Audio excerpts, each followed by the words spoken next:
ಶ್ರೀ ಅವಿರಾಜ್ ಮಾನ್ಯ ಮುಖ್ಯಮಂತ್ರಿಗಳಿಂದ ಸನ್ಮಾನವನ್ನ ಸ್ವೀಕರಿಸಲಿದ್ದಾರೆ. ಮುಂಗಾರು ಮಳೆಯ ಆರ್ಭಟ, ತಮ್ಮ ಪ್ರಾಣವನ್ನ ತಾವು ರಕ್ಷಿಸಿಕೊಂಡ್ರೆ ಸಾಕಪ್ಪ ಅನ್ನುವಂತಹ ಹೊತ್ತಿನಲ್ಲಿ ತಮ್ಮ ಪ್ರಾಣಗಳನ್ನ ಲೆಕ್ಕಿಸದೆ ಜನರ ಪ್ರಾಣವನ್ನ ಉಳಿಸೋದಕ್ಕಾಗಿ ಸತತ ಪ್ರಯತ್ನ ಪಟ್ಟು ಜೀವಗಳನ್ನ ಉಳಿಸಿದಂತಹ ನ್ಯೂಸ್ ಫಸ್ಟ್ ನ ಶ್ರೀ ಅವಿರಾಜ್ ಎಂ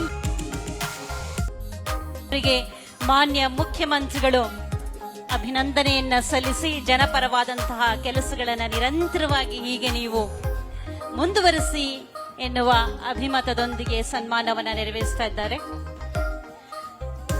ಒಂದು ಸುತ್ತಿನ ಚಪ್ಪಾಳೆ ಈ ಸಾಧಕರಿಗೆ ನಿಜಕ್ಕೂ ಕೂಡ ಸಾಕಾಗೋದಿಲ್ಲ. ಮತ್ತೆ ಮತ್ತೆ ಚಪ್ಪಾಳೆಯನ್ನ ಕೊಟ್ಟು ನೀವು ಗೌರವಿಸಬೇಕು.